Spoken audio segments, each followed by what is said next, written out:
So it's all for play for still. I think so. Do you want to bet against us?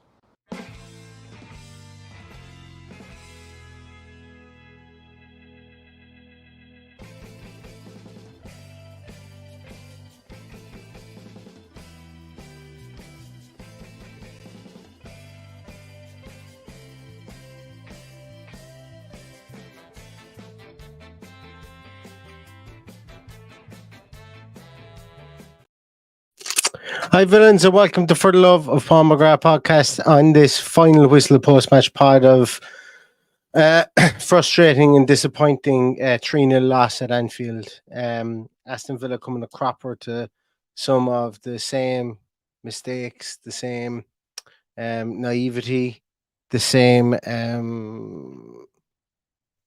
areas of the field whereby we've come undone before. Very reminiscent to the game we played them last season, albeit that they didn't have as much possession as they did today. But at will, they could just play that ball early in the first half out to Luis Diaz, and in the second half just over Dina's head to Salah, and a lot's been made of the high line, and that's fine. You guys, like I don't know what the issue is, but I think it's overly simplistic to talk about the high line when our midfield was absolutely atrocious today. Again, it was the same poor performance and the same pitfalls that we fell into against Newcastle, I think, as well today, specifically from Boubacar Kamara point of view, and where he was neither a 6, he was neither an 8. Like if you want a good example as to why our midfield faltered today, look at the 46th minute of that game today. I can't wait to go back and look at it again and to almost analyze it. There was just some really poor instances of midfield shape, of midfield structure, of midfield discipline today. And of course, Liverpool lapped that up. So the two things that I said Aston Villa needed to do to win this game, and whoever would do it best would win this game, was the team that gets in behind the fullbacks. Well, Liverpool did that at will today, no problem. Like whenever they wanted to, they could get in behind one of our two fullbacks. And then the second one was that we had to win the midfield battle, and we didn't because we were positionally ill-disciplined.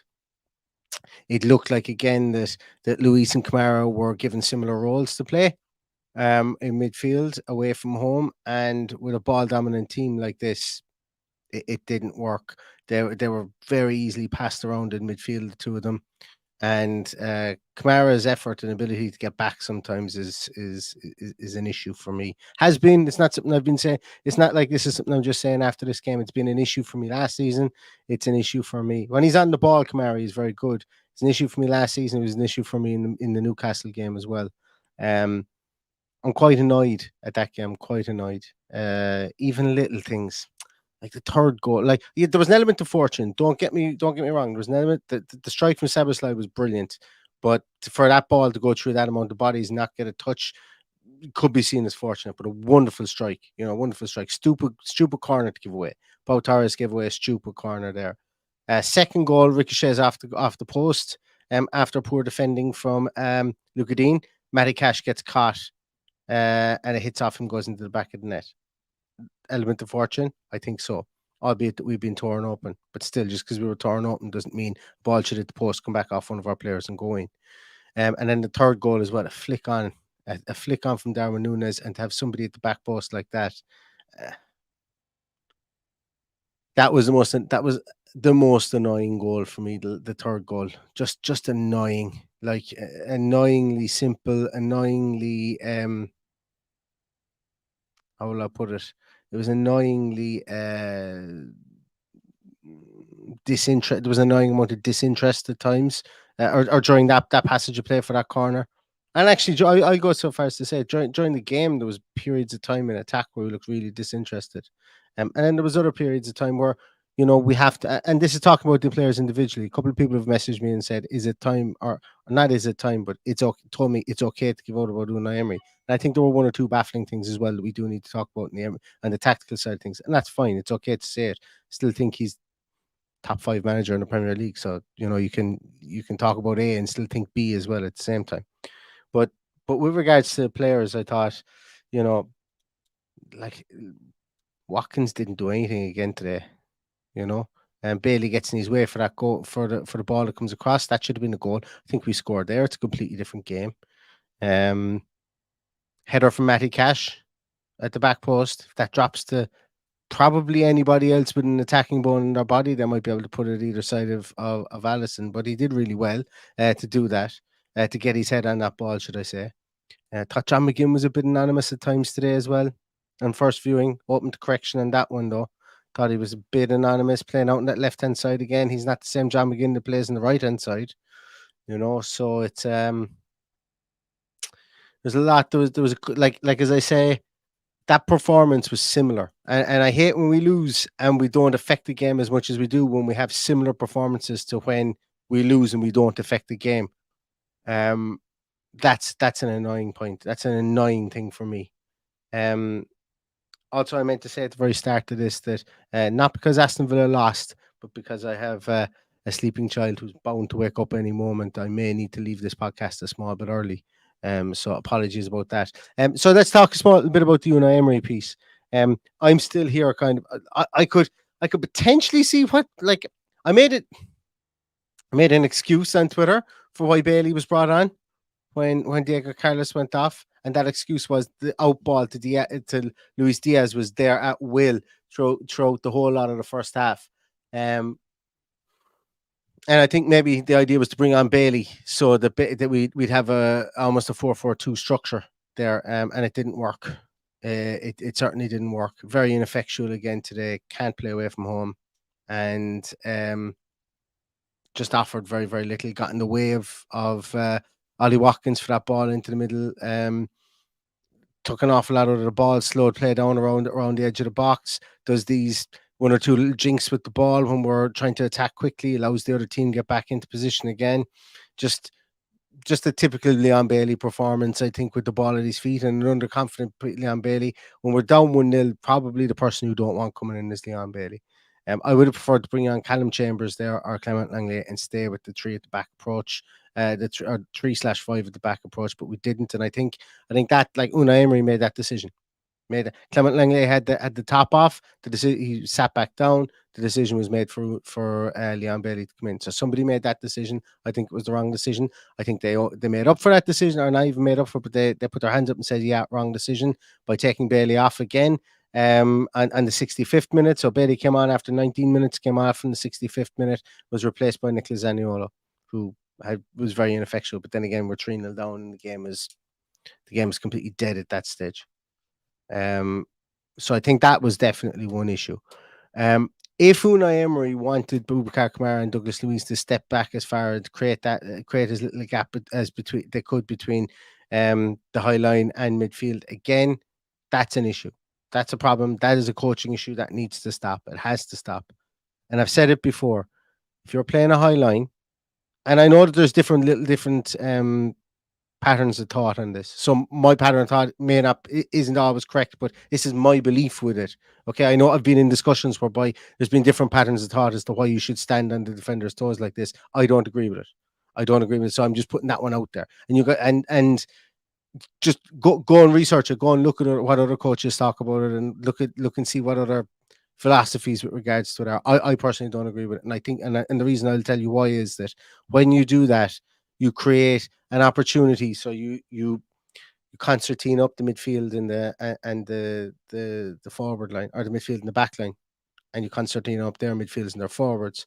So it's very easy then for, like Salah did, for that opportunity where Núñez went through. Somebody can actually run into an offside position, not touch the ball, and then somebody else makes that run from an onside position 5 yards deeper, gets onto the ball, and has a clear run through a goal. So in the current offside, so the a high line is not a particular issue.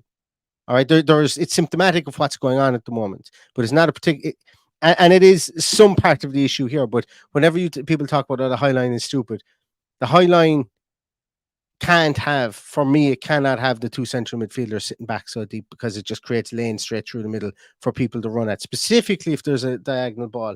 And what do we see today against Newcastle was diagonal balls across to Luis, because what it does is that diagonal ball, even if if that player is onside, they just need to be able to trap it. They're going to have space out there. They're going to need to trap it, but that person, while that ball is in the air, the person from midfield has 5, 6, 7 yard run where they can make a quick reaction pass when it drops to the player outside to get in past our offside trap, and then it's away to the races. To me, it creates it invites running lines, and that's what this team has suffered from against Newcastle and against Liverpool. It's the running lines that are that cause the issue. It's the shallowness of the distance between the two lines, between the defense and the midfield for me. And as I say, I'm open to have a discussion with anybody. There's no right and there's no wrong, I don't think, with regards to this. But what I'm trying to say is, I don't think there's any way in the world that Unai Emery has told our midfield to retreat that deep. Yeah, and look, and that's a coaching thing. That is a coaching thing, because if he did tell them to retreat that far, it is a coaching thing. And that needs to be ironed out. Needs to be stopped. We spoke an awful lot about Boubacar Kamara over the last couple of games being really good and coming back into himself and having a defined role. Today he didn't play his defined role, or he didn't have a defined role in that midfield. I don't think this team can play with the high line, can play the 2 6s, as I said before, the double pivots. What happened then is both of them were moving forward. There was one instance, I think it was around the 34th minute. I wrote it down on a piece of paper, but I've forgotten it. Around the 34th or 35th minute. It was after, it would have been then. It was after Matty Cash's goal, where both Kamara and Luis were both pressuring high up on Liverpool's box. Like that stuff like that is positional indiscipline. And without knowing what they were tasked with doing or what their assignment was for the day, it looks haphazard. It looks like hero ball, and Unai Emery's midfield is not set around hero ball or individual kind of like pluck it out of the sky and let's play by my own rule book kind of thing. It's just not. And it can't work that way. And I don't know if that's what happened, but it looked like it to me in specific parts of this game. Leadership as well, guys. And I know I'm going to keep on going to this because I need to see it. Ezri Konsa, I think, was one of the few. Ezri Konsa was an absolute professional out there today.